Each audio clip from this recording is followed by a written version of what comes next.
బంగారం, బ్యాంకులు, ఇతర ప్రైవేటు సంస్థల్లో ఉన్న విడిపించి కొనబడను. కొమ్మూరి గోల్డ్, ఆంధ్ర మరియు తెలంగాణ. ఈ గ్రేటర్ హైదరాబాద్ లో గౌరవ ముఖ్యమంత్రి గారు ఈ మధ్య కాలంలో జరిగినటువంటి విపత్తులను దృష్టిలో ఉంచుకొని ముఖ్యమంత్రి గారు ఒక దీర్ఘకాల ప్రణాళికని సిద్ధం చేయాలన్నటువంటి ఆలోచనతోని గ్రేటర్ హైదరాబాద్లో Hyderabad disaster response assistant protection ఏజెన్సీని ఏర్పాటు చేయాలన్నటువంటి ఆలోచనతోని ముఖ్యమంత్రి గారు హైదరాబాద్లో ఈ మధ్యకాలంలో కానీ గత 10 సంవత్సరాల నుంచి వచ్చినటువంటి విపత్తులను దృష్టిలో ఉంచుకొని ఆ విపత్తుల నివారణకు ఈ యొక్క ఏజెన్సీని తీసుకొస్తున్నందుకు గ్రేటర్ హైదరాబాద్ ప్రజల తరఫున వారికి నేను హృదయపూర్వకంగా ధన్యవాదాలు తెలియజేస్తా ఉన్నాను.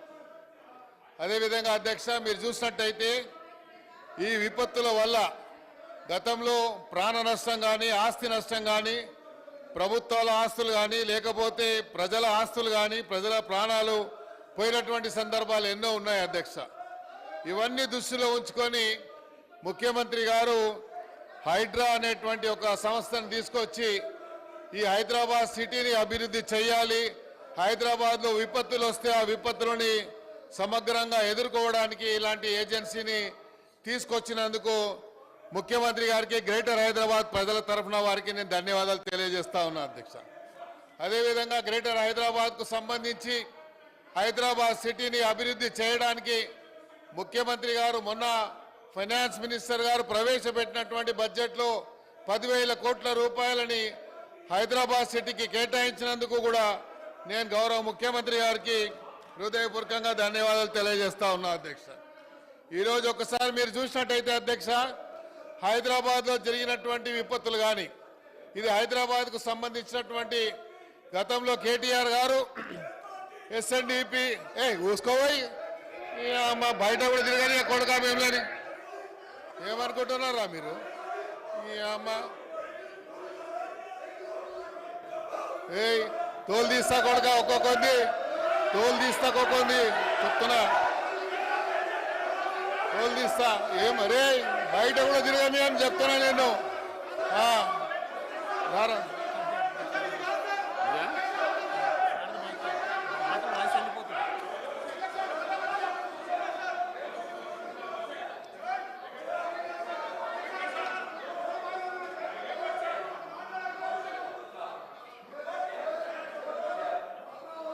మాట్లాడు.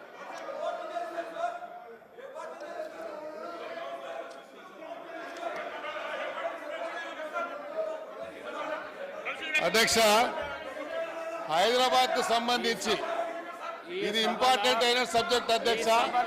రాబోయేటువంటి రోజుల్లో హైదరాబాద్ సిటీలో రాబోయేటువంటి రోజుల్లో ఈ హైదరాబాద్ ఒక డిసైడింగ్ ఫ్యాక్టర్ గా కాబోతున్నది అధ్యక్ష. ఈ హైదరాబాద్ సిటీ యొక్క డిసైడింగ్ ఫ్యాక్టర్ కాబోతున్నటువంటి ఈ తరుణంలో మేము గౌరవ ముఖ్యమంత్రి గారికి కొన్ని విషయాలు వారి దృష్టికి తీసుకురావాల్సిన అవసరం ఉంది అధ్యక్ష. ఈరోజు మీరు చూడండి అధ్యక్ష, కేంద్ర ప్రభుత్వం కేంద్రంలో ఉన్నటువంటి ఫైనాన్స్ మినిస్టర్ గారు మొన్న సెంట్రల్ గవర్నమెంట్ ఒక రోడ్ మ్యాప్ తయారు చేయడం జరిగింది అధ్యక్ష. ఆ రోడ్ మ్యాప్కి సంబంధించి అధ్యక్ష మీరు చూసినట్టయితే 11.11 కోట్ల రూపాయలని వాళ్ళు చేయడం జరిగింది. ఆ రోడ్ మ్యాప్ అధ్యక్ష చూసినట్టయితే fastest growing అర్బనింగ్ city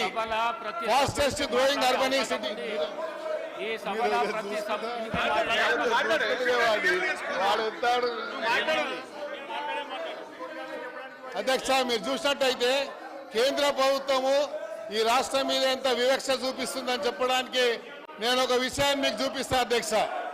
road map తయారు చేసింది కేంద్ర ప్రభుత్వం, ఒక రోడ్ మ్యాప్ తయారు చేసింది. ఈ రోడ్ మ్యాప్ చూసినట్టయితే అధ్యక్ష 11.11 కోట్ల రూపాయలని ఫాస్టెస్ట్ గ్రోయింగ్ అర్బన్ సిటీకి వాళ్ళు కేటాయించారు అధ్యక్ష. దీంట్లో మీరు చూసినట్టయితే అధ్యక్ష హైదరాబాద్ సిటీ మీరు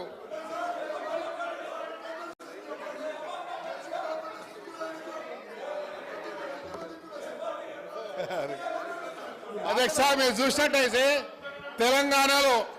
తెలంగాణ అధ్యక్ష ఫాస్టెస్ట్ అర్బనింగ్ సిటీలో సంబంధించి అధ్యక్ష అర్బన్ పాపులేషన్ గ్రోత్ అధ్యక్ష 3.2 అధ్యక్ష. నేషనల్ యావరేజ్ కంటే కూడా ఈరోజు హైదరాబాద్ సిటీ గ్రోత్ రేట్ ఎక్కువ ఉంది అధ్యక్ష.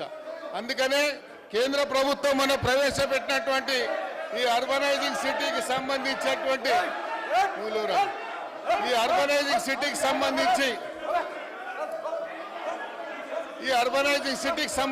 కేంద్ర ప్రభుత్వము ప్రవేశపెట్టినటువంటి బడ్జెట్ లో కూడా హైదరాబాద్ సిటీని కూడా సవతి తల్లి ప్రేమ చూపించిందని చెప్పడానికి ఇది కూడా ఒక నిదర్శనం అధ్యక్ష.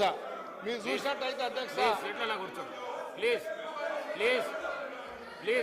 అధ్యక్ష మీరు చూసినట్టయితే మొన్న కేంద్ర ప్రభుత్వం 2024-25 ఇయర్స్ కు సంబంధించినటువంటి allocation of the net proceeding of the union tax సంబంధించి allotment based on the 15th finance commission అధ్యక్ష రికమెండేషన్ ఒకటి ఇచ్చింది. ఆ 15th ఫైనాన్స్ కమిషన్ రికమెండేషన్ లో కూడా ఈ హైదరాబాద్ సిటీకి సంబంధించి కూడా ఎక్కడ ఒక్క రూపాయి కూడా కేటాయించలేదు అధ్యక్ష. కాబట్టి మేము గౌరవ ముఖ్యమంత్రి గారిని కోరుతా ఉన్నాం, ఈరోజు హైదరాబాద్ సిటీలో ఉన్నటువంటి ప్రధానమైనటువంటి సమస్యలు అధ్యక్ష, ఈ హైదరాబాద్ సిటీకి సంబంధించినటువంటి సమస్యల మీద చెప్పాల్సినటువంటి బాధ్యత మాకుంది. హైదరాబాద్లో అధ్యక్ష ఈరోజు రాబోయేటువంటి రోజుల్లో కేంద్ర ప్రభుత్వం ద్వారా ఏదైతే మ్యాండేటరీగా డీలిమిటేషన్ ప్రాసెస్ జరిగేటువంటి ప్రక్రియలో భాగంగా హైదరాబాద్ సిటీ ఒక డిసైడింగ్ ఫ్యాక్టర్ కాబోతుంది అధ్యక్ష. కాబట్టి హైదరాబాద్లో ఉన్నటువంటి కొన్ని ఇష్యూస్ని మేము మీ దృష్టికి తీసుకురావాలని ప్రయత్నం.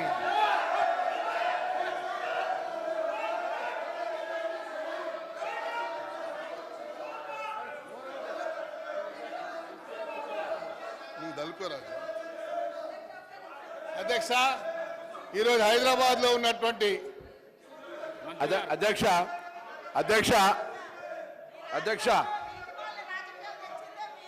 మనం శాసనసభకు సంబంధించిన రూల్ బుక్ లో కూడా ముందు మాటగా రాసుకున్నాం. ఇది కూడా ఉమ్మడి ఆంధ్రప్రదేశ్లో లేకపోతే బయట దేశాలకు తెచ్చుకున్నది కాదు అధ్యక్ష. ఈ ముందు మాటలో రాసుకున్న దాని ప్రకారంగా మనం తెలంగాణ రాష్ట్రం భారత యూనియన్లో 29వ రాష్ట్రంగా 2014 జూన్ 2వ తేదీన ఆవిర్భవించింది.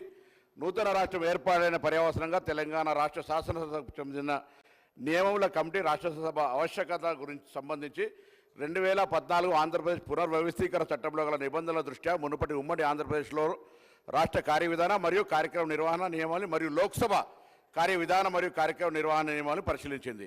పలుమార్లు సంప్రదింపులు జరిపిన తర్వాత మార్చి 18, 2015 నాడు కొత్తగా దీన్ని బుక్లో అమలులోకి తీసుకొచ్చిన అధ్యక్ష.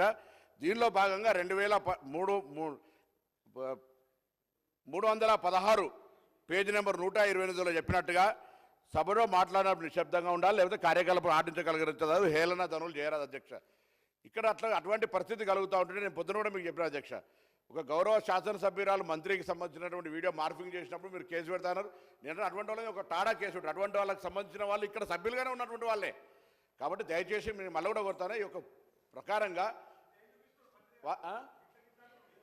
ఆ బెదిరించి చంపుతామనేటువంటి విధంగా బయటికి రమ్మనే విధంగా అందులో ఉన్నటువంటి గౌరవ శాసనసభ్యులు అక్కడ మాట్లాడుతున్న వాళ్ళు పార్టీని మారినటువంటి వాళ్ళే, ఒక పార్టీ నుంచి ఒక పార్టీ నుంచి కోవర్ట్ అయినటువంటి వాళ్ళే కదా అధ్యక్ష. ఇది కొత్తగా వాళ్ళేదో ఇలా పెద్ద సత్య హరిశ్చంద్రునికి సచ్చీలుగా మాట్లాడితే ఎట్లా అధ్యక్ష? మేము చట్టంలో ఉన్న దాని ప్రకారంగా వాళ్ళు బాధ్యత నిర్వహించాలి. మిమ్మల్ని కూడా కోరుతున్నారు అధ్యక్ష. వాళ్ళు అట్లా మాట్లాడుతూ ఉంటుంటే బూతులు తిరుగుతూ ఉంటుంటే సభ్యులకు సంబంధించినటువంటి హెచ్చరికలు చేసే విధంగా బయటికి రమ్మని చూసుకుందాం అంటుంటే శాసనసభకు సంబంధించి అటువంటి వాళ్ళు మొదటి సభ, ఇది 3వ సభ, మొదటి సభ నుంచి కూడా అదేవిధంగా వ్యక్తులకు సంబంధించి టార్గెట్ చేసి లేదా వ్యవస్థకు సంబంధించిన అవమానకర పరిస్థితులలో ఇది మంచిది కాదు అధ్యక్ష.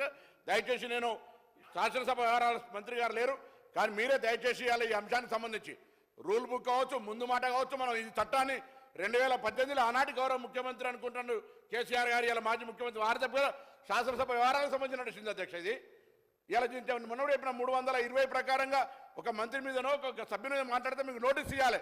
ఏది పడితే దానికి వచ్చినట్టు మాట్లాడితే మీరు సభ్యునిగా మీరు స్పీకర్గా అవకాశం ఇచ్చినారు. అధికారం మిమ్మల్ని ప్రశ్నించాలి కానీ సభ్యులతో నేరుగా ఘర్షణ పడే విధానాన్ని ఏదైతే అవలంబిస్తానో ఇది మంచిది కాదని తమరి దృష్టికి తీసుకొని వస్తాను అధ్యక్ష. మీ పర్సనల్ ఇంటర్వ్యూస్ మరియు వ్యాపార ప్రకటనల కొరకు ఈ నెంబర్ని సంప్రదించండి.